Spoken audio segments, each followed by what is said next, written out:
Usted ya conocía a Daniel Ortega, le salvó la vida, por eso se tuvo que ir de Nicaragua. Sí, lo conocí puedo decir, yo estoy ligado al frente desde el año 67, digamos, finales 66, 67. Y me tocó en esa época ayudar a compañeros, ¿no? Y en esa época lo que hacía era más que todo hacer un correo que trasladaba compañeros de un lugar a otro, armas de un lugar a otro, y por lo tanto conocía las diferentes refugios donde estaban los diferentes compañeros de la época. Y de un día mi hermano salió a una reunión que iba a reunirse con Casimiro Sotelo. Y cuando yo escucho en la radio, en Radio Mundial de la época, de que la guardia había caído sobre esa casa donde iba a llegar mi hermano, inmediatamente yo agarré el vehículo, fui a encontrar. Yo sabía que mi hermano, antes de llegar a la casa donde estaba Casimiro, iba a estar en otro lugar, y me fui a encontrarlo con él. Lo logré encontrar antes de que fuera donde Casimiro. Le conté por lo que estaba pasando. Y entonces decidimos de que había que avisarle a Daniel y a Iván Turcio, que estaban escondidos en otra casa, también en el barrio Monseñor Lescano. Y cuando llegamos, Daniel y Iván Turcio estaban dormidos, haciendo la siesta. Eran como la 1:30 de la tarde, una cosa así. Y bueno, entonces le dijimos que nos fuéramos. Cuando salimos a la calle, que ahora era calle, es decir, si vos ves la iglesia Monseñor Lescano, donde está la estatua, 1:30 hacia el lago, mano izquierda, ahí está todavía la casa. Bueno, en esa época esa calle no estaba pavimentada. Cuando salimos de la casa, nos encontramos de que la guardia se había tomado ya comenzaba a registrar casa por casa en esa zona. Pero la ventaja que teníamos en ese momento, yo recuerdo que mi hermano le dijo, no se muevan, porque teníamos la ventaja que nosotros teníamos como propiedad 2 vehículos, un Toyota, perdón, Corona, y un Toyota Corolla. Y uno era blanco y el otro era gris. Y los dos tenían aire acondicionado. Y en esa época, tener un vehículo con aire acondicionado significaba cierto lujo. Y entonces lo que hicimos fue montarnos los vehículos. Yo me fui con Iván Turcio, que todavía está vivo, vive en Masaya. Y mi hermano se fue con Daniel. Y tomamos por diferentes lugares, pues, para irlos a ponerlos en otras casas que quedaban por la iglesia, la iglesia que quedaba en la calle 15 de septiembre, creo que se llamaba San José. Ahí en la calle del cementerio, que le llaman, ¿no? Y Daniel se fue a hospedar a la casa de una tía política, una tía nuestra, de mi hermano y mío, prima hermana de mi mamá, y que vivía por el arbolito.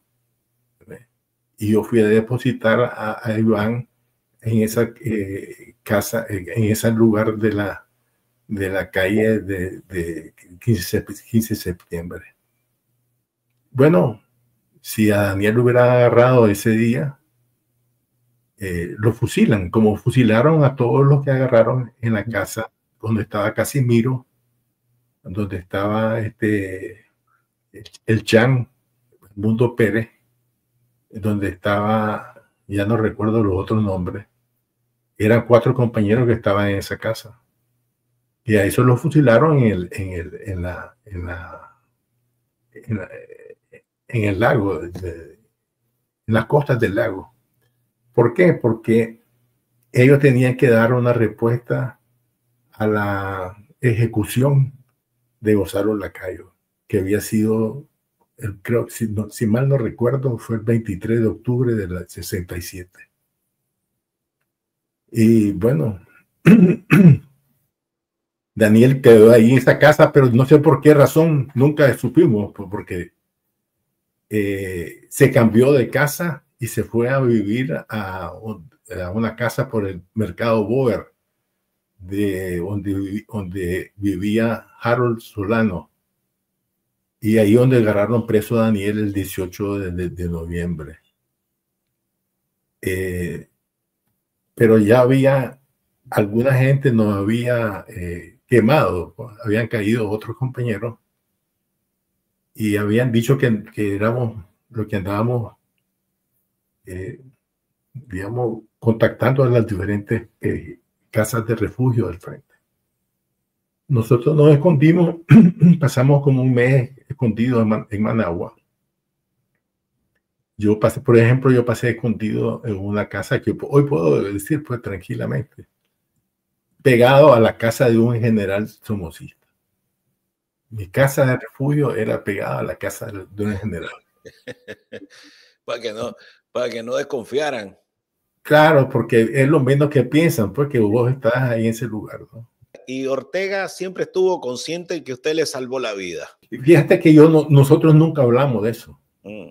Solamente la gente que del frente pues sabía, pues no.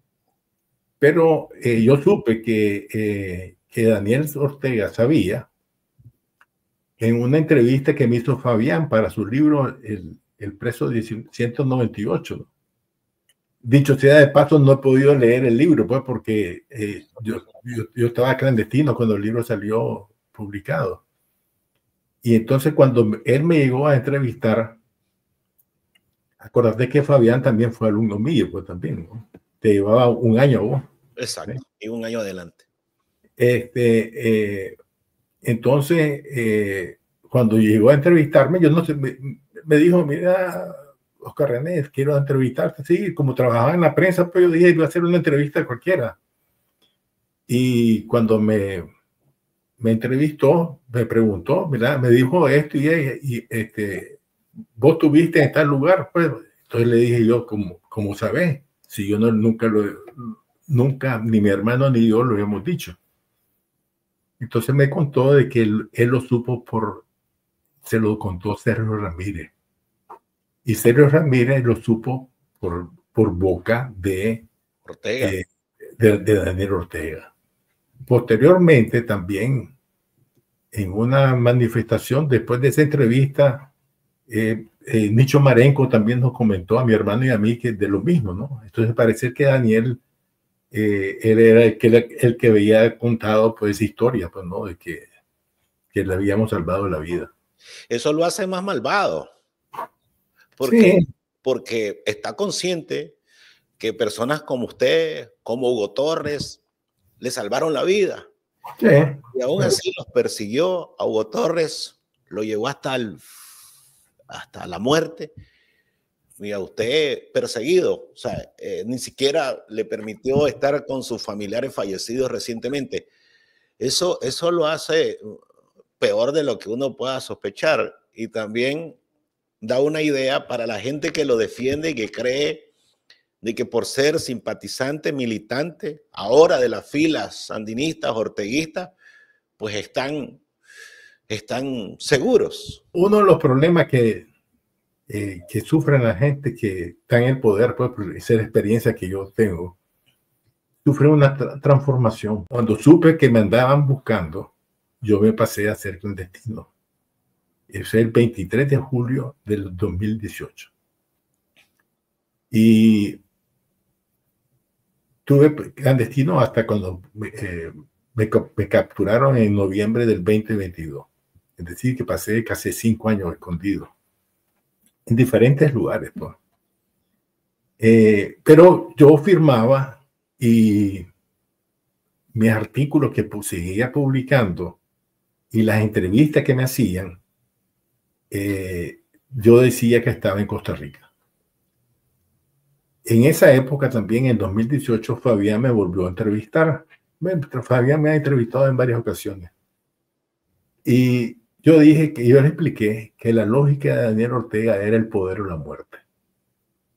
Incluso ese fue el título de un reportaje, de una entrevista larga que hizo, que era a 2 páginas, pues las páginas centrales de la prensa, que tituló el artículo como El poder o la muerte, por lo que yo, ese era lo que yo le decía, pues que era la estrategia de Ortega.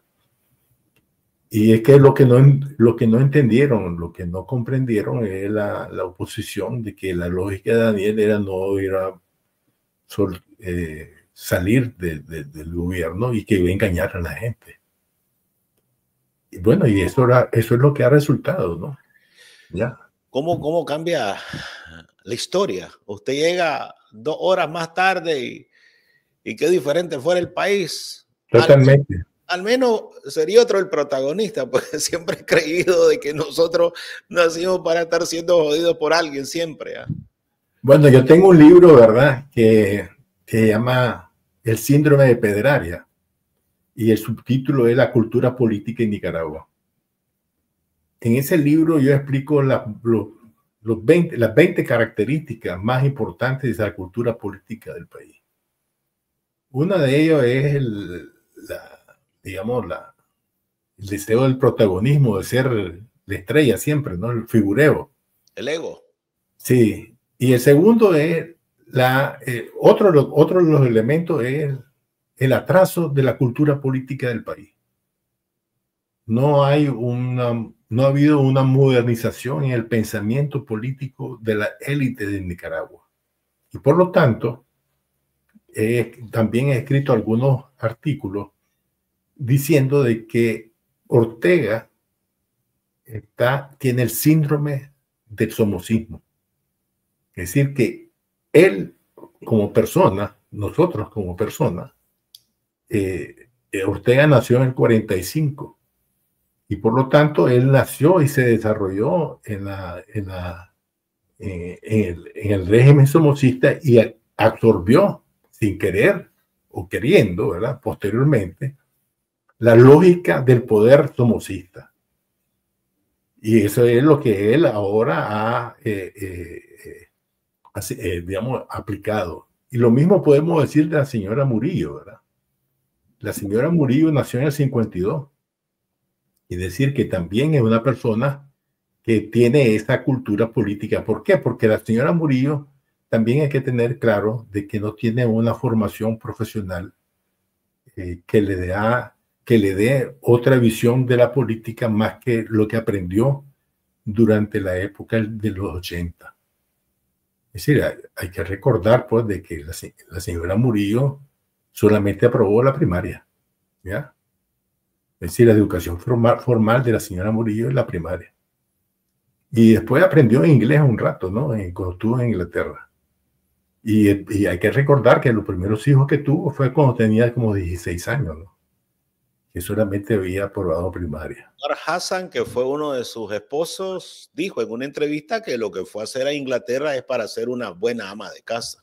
Sí, sí, eso es lo que acostumbraba a muchos sectores de la clase media alta de Nicaragua y la clase alta, de mandar a sus hijas a estudiar, digamos, ya no me acuerdo cómo se llama esa profesión, es una profesión de saber comer, poder poner los tenedores, las copas, etcétera, por el estilo.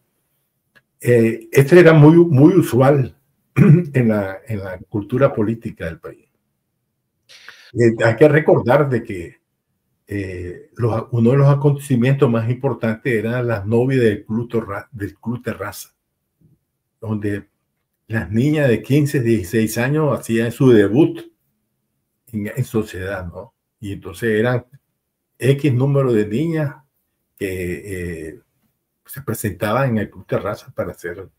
Y eso es lo que aprendían, pues, ¿no?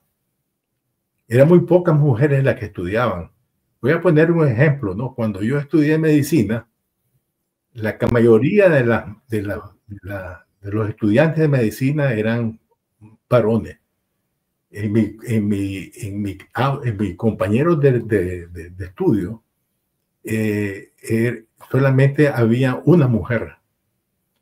En el año más bajo que yo, habían como 3 o 4 mujeres, pero el resto de 50 era 4 mujeres, de 50 una mujer y así, y los años superiores igual.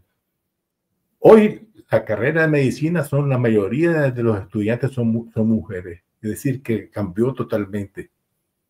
Es decir, vos te das cuenta que los estudiantes, cuando yo me bachilleré y entré a la universidad, de acuerdo al censo que había en el año 60 y pico, solamente éramos 1032 estudiantes universitarios. ¿Ya? Es que es importante tomar estas cosas, te permiten ver que la dimensión de lo que significaba el movimiento estudiantil. Es decir, tenía un peso social importante porque era una clase, ya incorporarse a ser estudiante universitario te subía de nivel social. Yo recuerdo cuando en la calle, cuando decían bachiller, ¿ves? Ya era una persona. Sí, ya le daban un nivel. Exactamente, sí. Hoy, ahora ya es otra historia. Pues, ¿no? No, ahora Laureano Ortega le dice, doctor, y la gente se burla.